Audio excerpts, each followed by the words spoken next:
So I'm sure all of you know college is an expensive thing that has become a normal and essential thing in the average American's life. And today I want to talk about how colleges should be taxed on their incomes.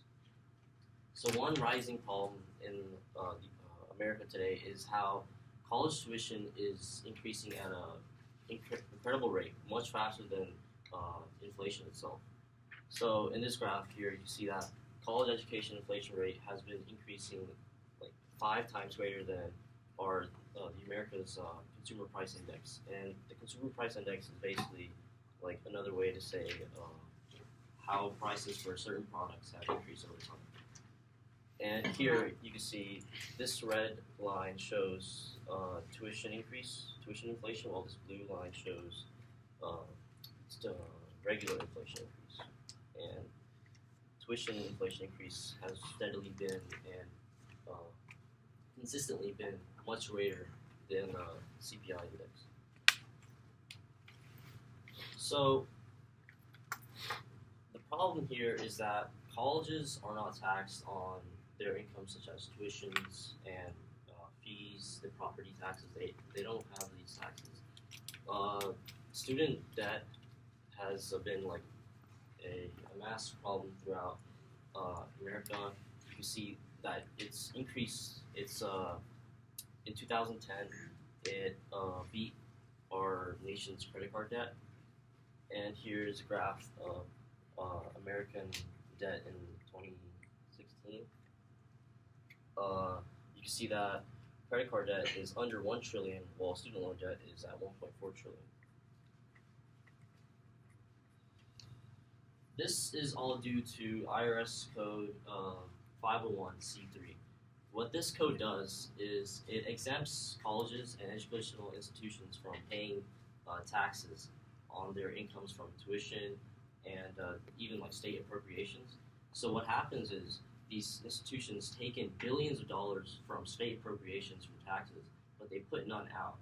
So, and the problem with that is that they're paying students, and the average American is paying more and more for tuition, while these colleges hoard money and spend them on these things called endowments.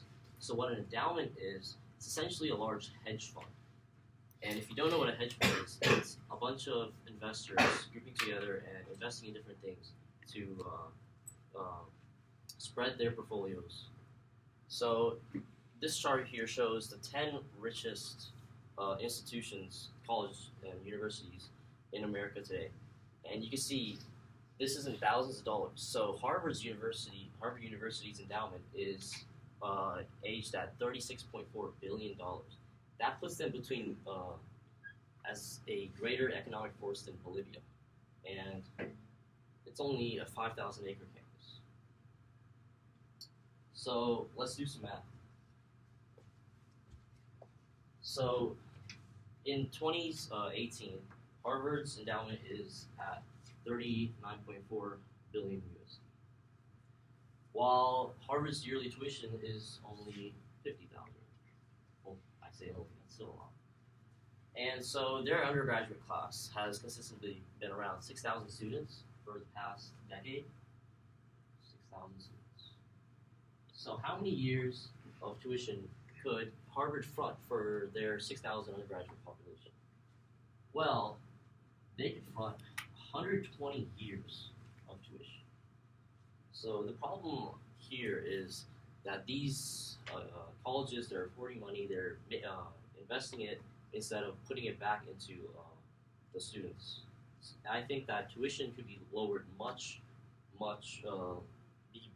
lower for these students, and these institutions could still be making money and still be putting money towards research, towards innovation. Another example would be Rutgers University. Rutgers University, and this is a chart from their website that talks about their revenue. They have stated that only 26% of their revenue is from tuition and fees. 22% is from state appropriations. So if you do the math, they have a total enrollment of 70,000 students, and they pay the average of $100,000 in tuition a year, so, and that would equal to about 1.5 billion yearly in tuition and fees. But you can also see they get in 22% in state appropriations. And what state appropriations is basically like state subsidies, like taxes that they receive from the state. And so these taxes, all these incomes, aren't taxed under the IRS code 501c3. So what happens is they're getting like several billions like of revenue, but they're not giving it back towards the economy, and that's a problem because like they're competing. They're basically bigger than like companies like Tesla, and it's kind of crazy. So how do they get all this money? So some of these taxes, since they're tax exempt, they get a lot of their money from like donors, from like alumni, like notable alumni that might donate. But and tuition and fees is also like a big one, and investment income is probably the greatest. So the reason investment income is the greatest is because the money that they receive from tuitions and donors, they put it all into their endowment and or their hedge fund, and they keep getting money back, and that investment money that they get back from like the stock market or you know, venture capital, that income is not taxed, and I think that's the biggest problem.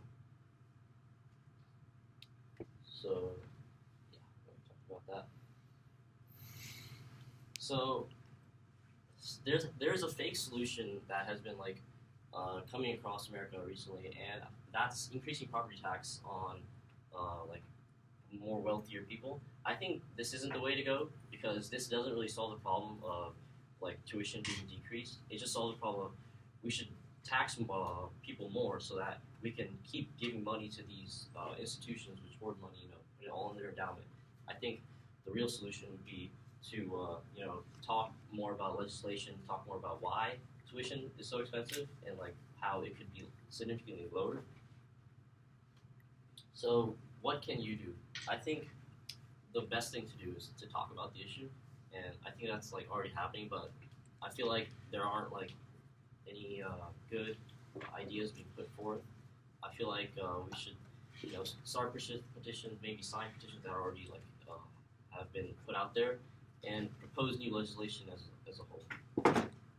And I feel that college should be a lot cheaper than it is, and even though it's a good investment, I feel like we should reevaluate how the government is charging us